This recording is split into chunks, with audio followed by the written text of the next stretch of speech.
My name is Randy. Hello. My name's Tom.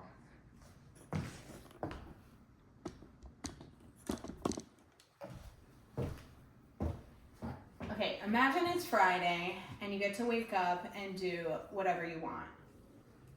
Now, imagine it's not just this Friday, it's every Friday that you get to do this. That's what other companies are thinking about doing now, especially in Europe. That's what I want to talk about today is the pros and cons of the 4-day work week. So some of the benefits that a lot of companies are discussing is productivity is improving, work-life balance is better, there's more employee retention, less people are wanting to leave when they do that. They also get to reduce burnout, they're less stressed, and there's a cost reduction for the company. So the first study that I want to discuss is the 2022 UK 4-day work week study. They had 61 companies volunteer for this, and they got to do it for 6 full months. They also got to implement their own individual plans on how they were going to do this. For example, they had some companies that closed down for a couple days and made sure all staff only had the 4-day work week. And then they also had companies who decided to stay open, take on more staff.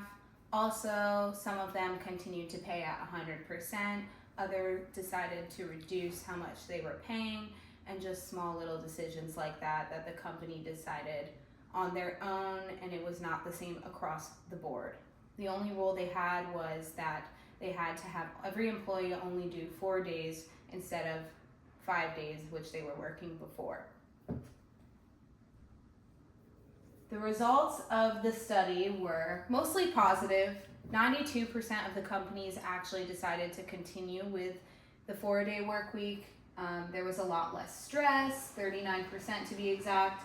There was 48% job satisfaction, 71% less burnout, 54% more of work-life balance, and a 57% decrease in employee turnover. There also was an increase in the average revenue by about 1.4%.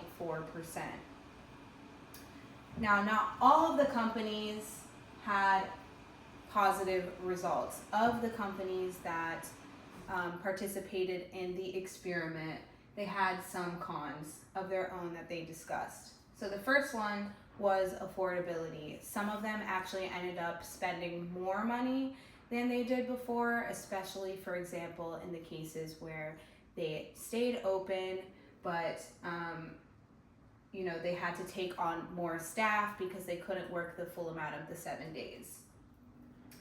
Other companies noted that they had an increase in workload on the 4 days because they were trying to compact the work to the 4 days. It became a lot more stressful for some of the workers because the work was a lot more intense. So it kind of depended on the company and, what type of stuff they were working on. It wasn't all exact.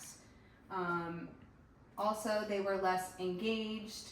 They actually found that not just with the negative companies that were talking about it, but also the positive companies that had mostly positive results, they did see less engagement also. So that was a lot across the board.